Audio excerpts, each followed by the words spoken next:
He was born in Harvey, country boy, came to Perth, ended up working for MMA, and when Jimmy Woods was flying to Rottnest, he was making the odd mistake every now and then, and the department decided that he needed to get a little bit of a hand. And so Robin McMillan, who's alongside of me, became his first officer. And so he flew the Rottnest run with Jimmy Woods, and he's going to tell us about his experience with Jimmy Woods. So over to you, Robin. I was born in Kalgoorlie. My father was a plumber sheet metal worker. We moved to Harvey, so I grew up there, and he put up windmills, tank stands, troughs, tanks, guttering and etc. My first paid job when I left school was in the Bank of New South Wales. I was there for 3 years, and working in an office really wasn't my character. I'm an indoor-outdoor type of person. So I gave up the bank and went down to Harvey, worked with Dad and my brother Laurie. February rains came, like we've just had, flooded the paddocks. We did no work for 3 weeks, so last on first off, which was the basic rule in those days. Laurie knew Teddy Haggis that was in the railways, so one thing led to another, and I joined the WAGR, which was walk and go rapidly in those days. And so after training at East Perth Loco, I would 13 months at Lake Grace and then 4 years in Northern, during which time I got called into national service. Unfortunately, I was in 14 Platoon, which was the Armoured Corps. We spent a month at Swanbourne, then a month at Rottnest, crawling through the dusty sand hills, and every now and again I'd see Jimmy Woods come and go. After that, we spent a month up at Caversham Airstrip, where we used to see some of the police get up there on their motorbikes and hair up and down the strip. One afternoon, a few of them got tangled up and finished up in a pile of dust just off the side, so it was entertaining in those days. But getting back to my speech this afternoon, it's more about briefly what I did, including my experiences with Jimmy. My flying began in Maylands in Chipmunks in November 1957, and Bill Burney was the instructor. I was sent solo by Cliff Hames, and as I recall, Ron Graham took me for my private licence. I continued building up my hours, cross countries and things, passed the exams. As I was getting close to my commercial, Harry Beck, name was mentioned earlier, he saw that I was getting close. I was doing pretty well, except a heavy dose of air sickness every now and again on a hot day. But he could see that the law had brought the department's attention to Jimmy Woods, who at this time was 67 years of age, and they said, well, you're getting old, so the law became anybody over a particular age needed a co-pilot. Now, I've been around in heavy aeroplanes, and the Americans did it in World War II, and so he spoke with Jimmy Woods and said, this young fellow is coming up and near the commercial, and I believe that he would be a suitable co-pilot for you. Well, I had already been informed that the department had an unwritten policy, I would imagine, that if you weren't much good when you went for your test, you failed, deserved to. If you were marginal, you have to go back and push your standards up higher. And if you're up here, well, they needed to cut you down a little bit because aviation was a mature industry, and obviously tall poppies needed to be trimmed a bit. I did my night flying test in a Chipmunk with Ron East in November 1960, and then a day or two later I did the day test, and I was the first in WA to do a commercial licence test in a Cessna 172. and the forced landing field was just out here where the main runway exists today. So the paperwork was sent in, and all I had to do was the legislation, which was a simple paper of 20 questions. I attended, failed. Come back tomorrow. I came back tomorrow, did paper 2, failed. I thought, this is hurting my ego. So I had to wait a week and come back again. Paper 3, failed. I thought, now, what was said to me before was coming true. Come back in 2 weeks. I said, well, you know, I live in Northern, it's over an hour from Perth. I said, come back in 2 weeks. So time was passing by, and 2 weeks later I came back, and to my surprise I got paper 1 again. So when I did paper 1, I eyeballed the examiner. I said, how did it go? He said, oh, you passed. I said, what was the score? He said 98%. I said, it can only be 95 or 100 because each question is 5 points, and it's either right or wrong. So 38 days after I had done my flying tests, my licence was issued.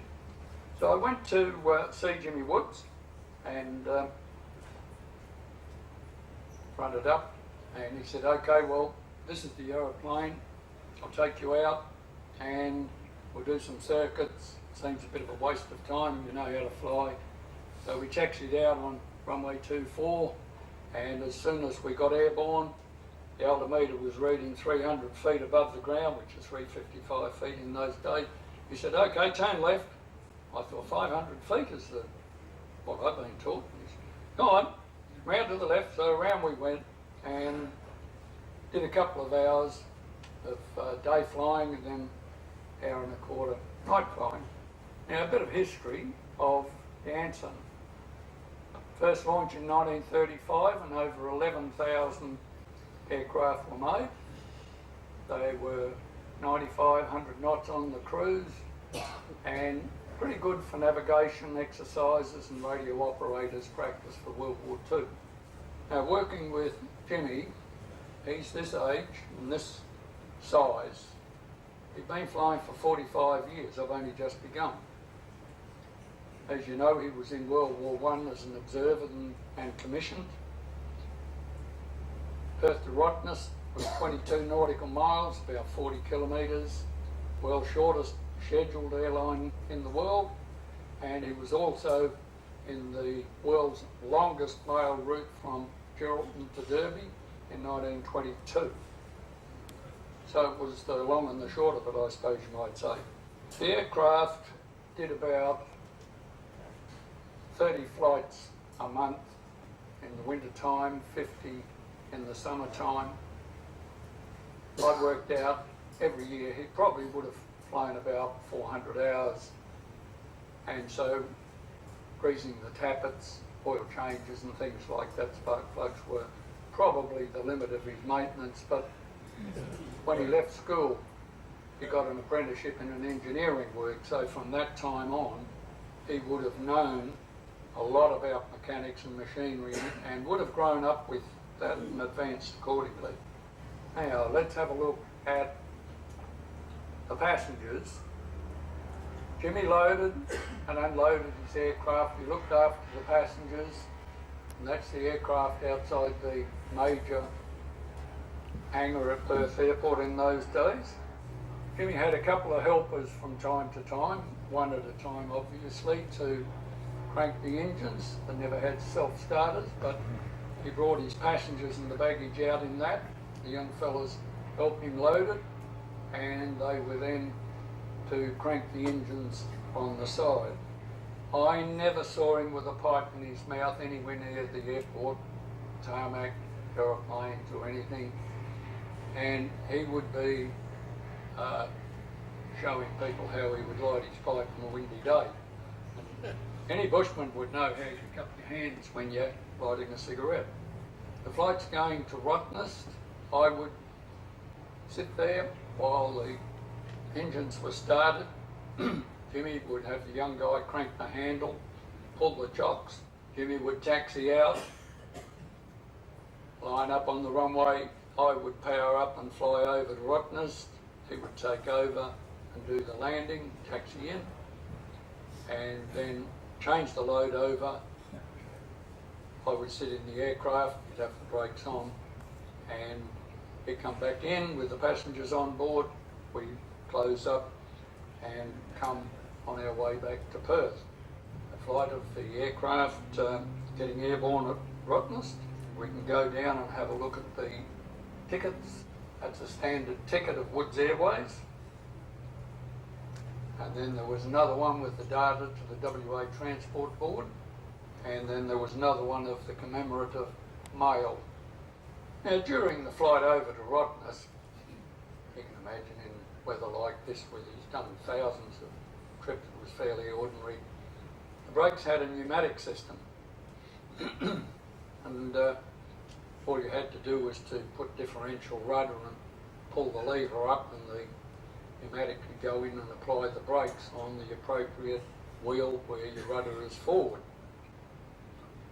On most flights across the water, Jimmy would get this little valve and let out some stale air, because he believed that you needed clean, fresh air coming in to keep the system from being too contaminated or polluted. So, do a bit on the way over, a little bit on the way back. So this day we came back, I was flying, landed on 06, and the normal thing was to curve left onto 02, back in via taxiway, delta onto the tarmac and park. This particular day, the aeroplane didn't seem to do what Jimmy was trying to achieve, and we cut the corner and over one of the big runway lights that sort of stood about this high. So the tower operator obviously showed concern and said, Whiskey Alpha Bravo, operation's normal. And Jimmy said, like juggling and trying to control this thing with low brake system. Yes, he said, but one of your runway lights looked a bit sick. How flat it was, I don't know, but the weight of the aeroplane would have done a pretty good job on it. So the banter would have gone backwards and forwards, and Jimmy brought me up to date a little bit here and there, but eventually it seemed to be resolved one way or another, and the paper was probably filed for historical purposes or in the waste paper basket in midwinter.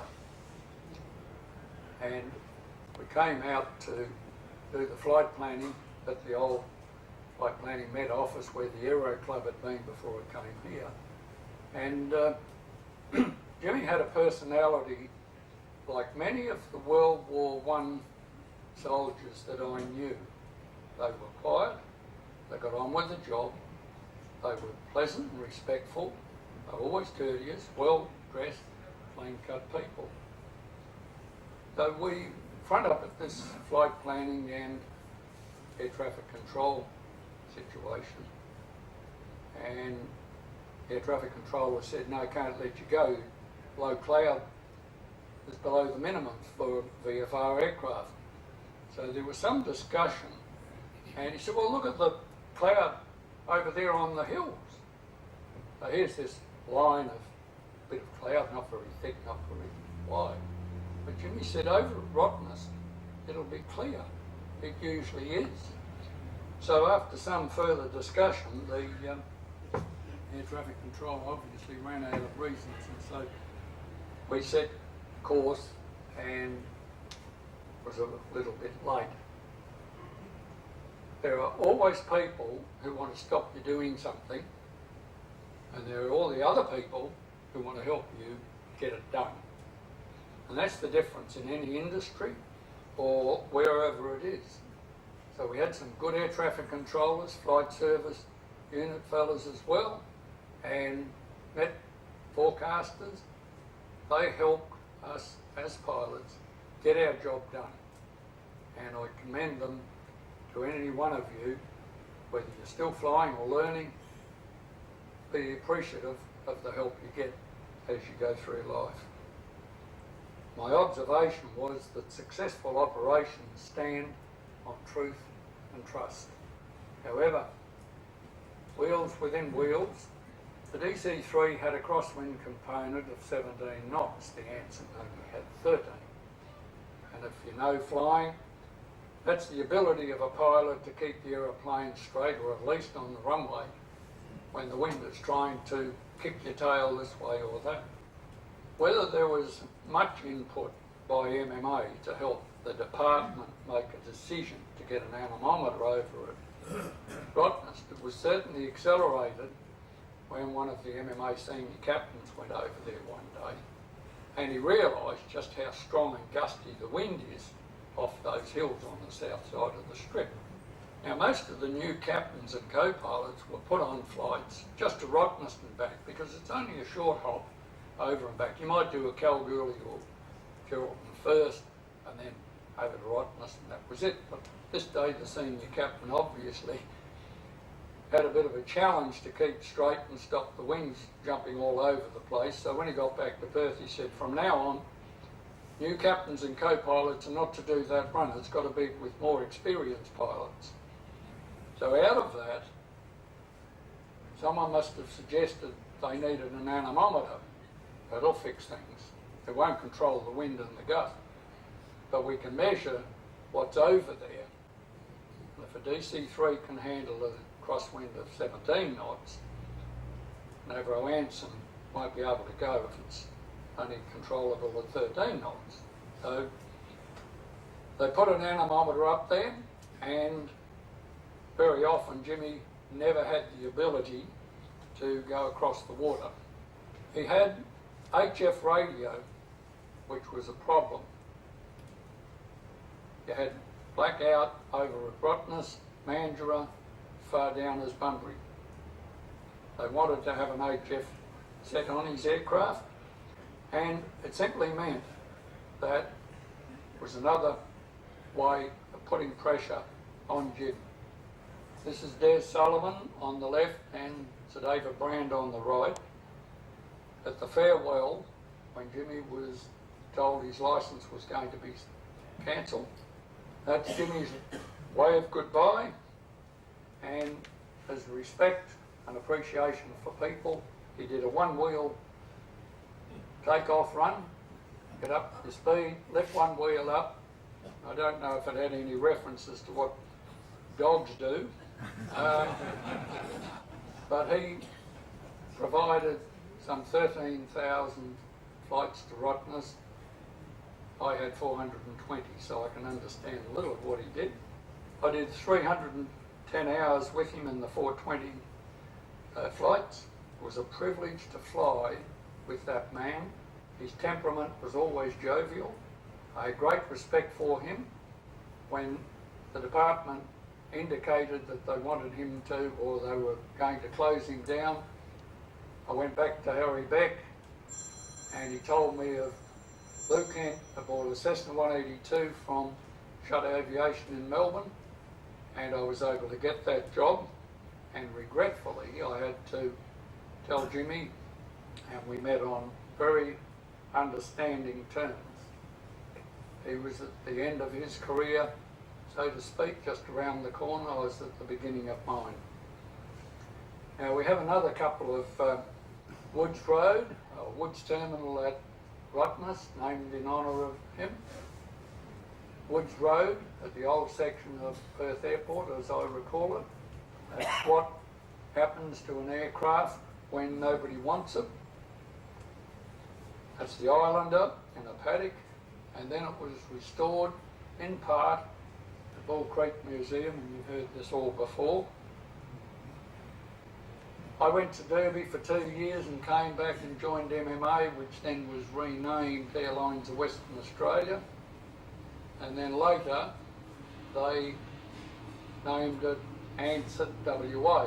But this is when it was still MMA, and that's after landing at Parabadoo.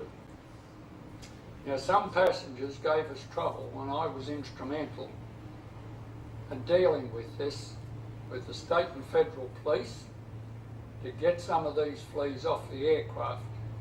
So good people and others enjoying the quiet, safe comfort of travel could appreciate it. But there are some things that we didn't have space for or couldn't find a seat for. So we had to leave them behind. That too is a parapet leaf. Thank you for your time.